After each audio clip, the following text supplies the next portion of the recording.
that NASA does. They even named a crater on the moon. It's called the Parsons Crater. It was named after Jack Parsons. Right. So you see all the connections here. You know, I've long believed that if there is satanic activity on this planet, and I believe there is, if they are in constant communication with these demons, or even if they conjure them up, Brother Michael, is it possible they do with their rituals and things like that?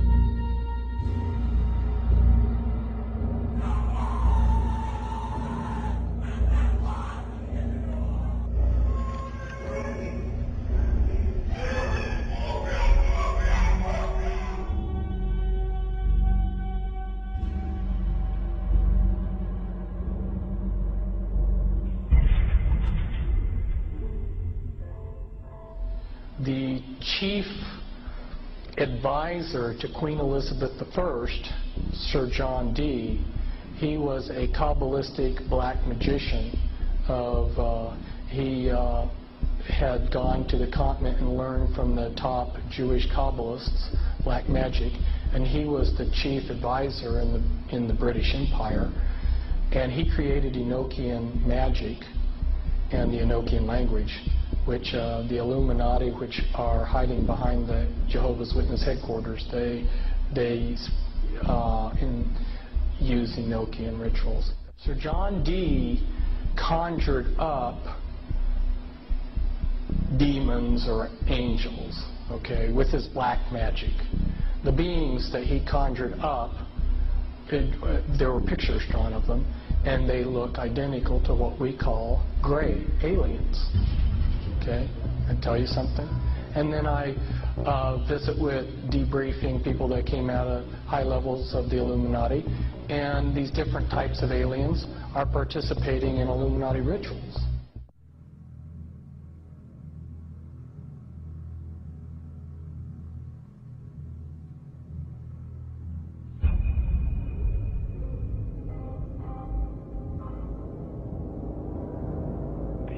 So you make a list of hypotheses. This is obviously not, not a natural phenomenon, and the extraterrestrial explanation seemed to be the best one. Why shouldn't we know that there's got to be life throughout the universe? So why shouldn't it be able to come here? Especially since there must be civilizations there that are, thousands, if not millions of years ahead of us. But then, as you get more and more data, you realize that's not what the witnesses are describing. What the witnesses are describing is something that, in many cases, comes out of nowhere, disappears into nowhere. There are cases of objects becoming transparent on the spot, physical objects, material objects. And I have no question that people have said, well, the valet doesn't believe this is physical. Well, of course it is physical. It's material at some times, but it can also change shape. It can also merge with other objects, and it can also disappear on the spot. Well, if it does that, then it could be from anywhere, anytime.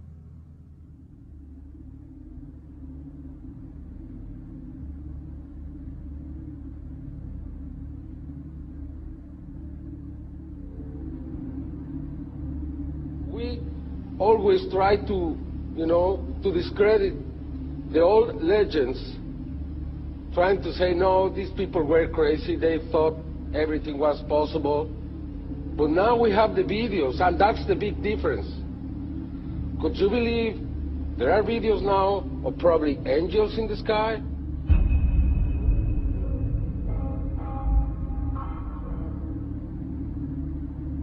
And then I started looking at some of the things that didn't fit.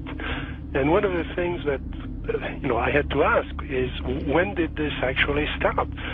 Every UFO book starts with, on June 24, 1947, Kenneth Arnold saw something about Ukrainians. And so on. Well, that's not really true. I mean, we have data from the 30s and the 20s and from 1896 and 1897 all over the United States, and then you can go back in history. And many people don't want to hear that. They want to hear that this is, if you follow the first-level extraterrestrial theory, then ETs, discovered us when the atom bomb went off and they came here to study us.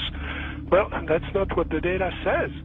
So when did it start? And I found an enormous wealth of data going back to medieval times and even before. Of course, as you go back in history, you lose the cultural context, and it's harder to understand the data. But in medieval times, there were records, especially the records of the church, that were kept very, very carefully about strange phenomena.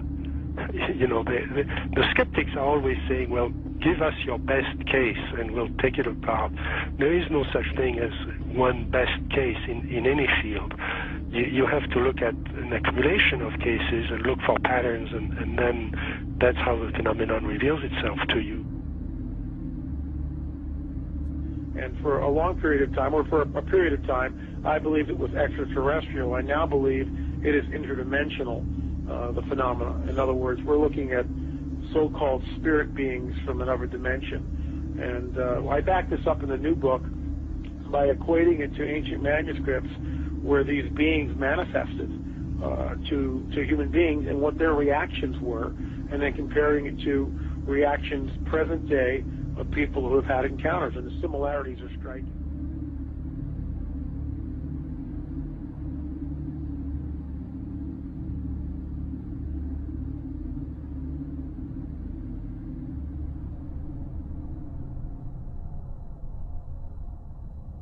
I mean, how can a nuts and bolts spacecraft, two objects that are supposed to be made of metallic steel, fly into each other at thousands of kilometers an hour, become one object and then fly off in another direction?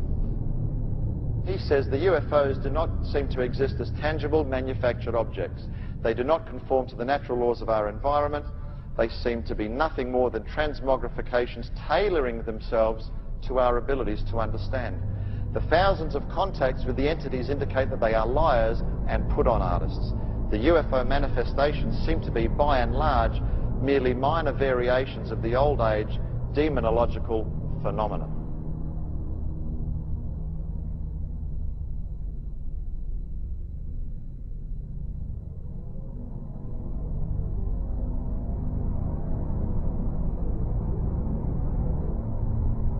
And again, the researchers will show you that the messages being received are deceptive in nature. They will tell you things like, well, we've come from Venus or Mars. In the 60s, that was the messages. Well, we now know that's impossible. Now they say they come from Sirius or Orion or Zeta Reticuli or somewhere far off, where we can't test those claims. And that's the problem. And some of the stories they've told us, like that, we know to be demonstrably not true. And if someone comes to you, Chris, and tells you a story and does all these things and says, I'm here to help you, but then does brutal things to you and then lies to you, then I don't think trust is a good place to start.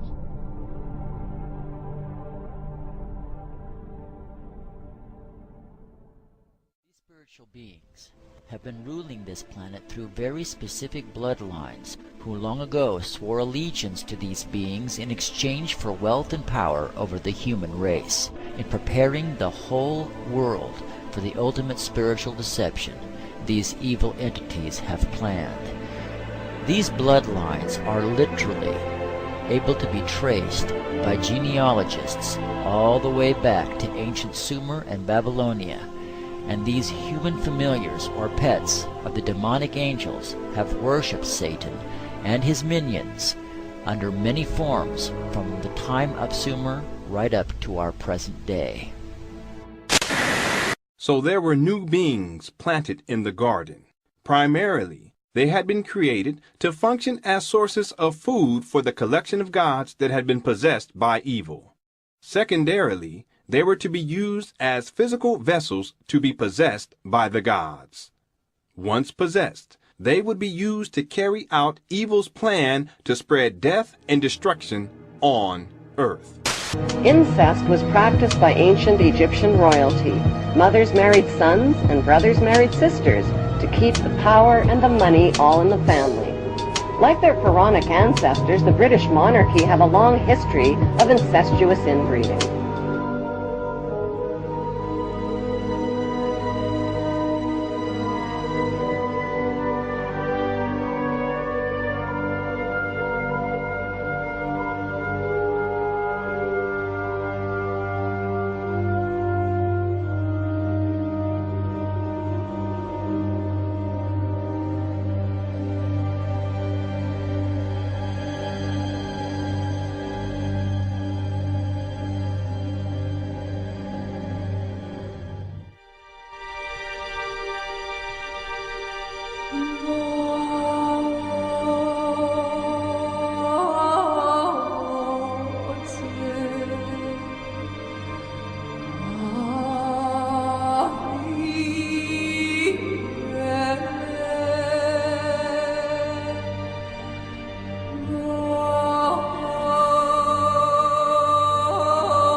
is of an interbreeding between a non-human race, force, whatever, and humans, creating a hybrid bloodline, a fusion of the two DNA. Even in Genesis, we have one version of this, but you find this all over the world, in every culture.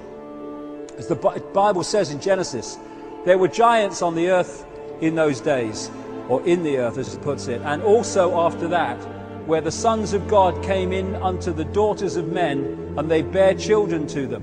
And the same became mighty men which were of old, men of renown. These hybrid bloodlines, this interbreeding, produced the kings and queens and the elite royal families of the ancient world, where they claim their right, their genetic right to be the king or the queen or the leader because of their connection to the gods.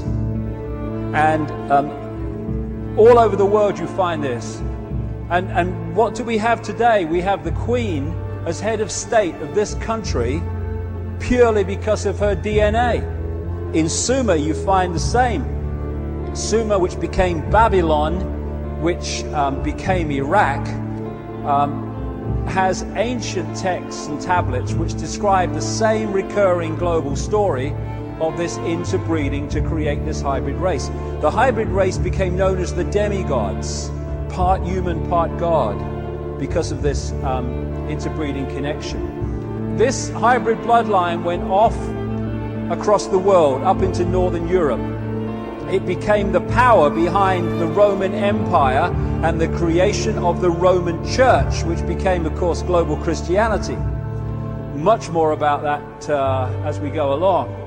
And everywhere it went, it became the royal bloodline, the elite bloodline, the one that became the leaders and the kings and the queens, and also the people in charge behind the scenes. And it interbred with other such bloodlines in Northern Europe to become the royal families and aristocratic families of Europe. And so today, these hybrid bloodlines are known as the Illuminati, the illuminated ones, and they're the ones that control the transnational corporations, governments, the banking system, the whole shebang that dictates and controls the direction of society.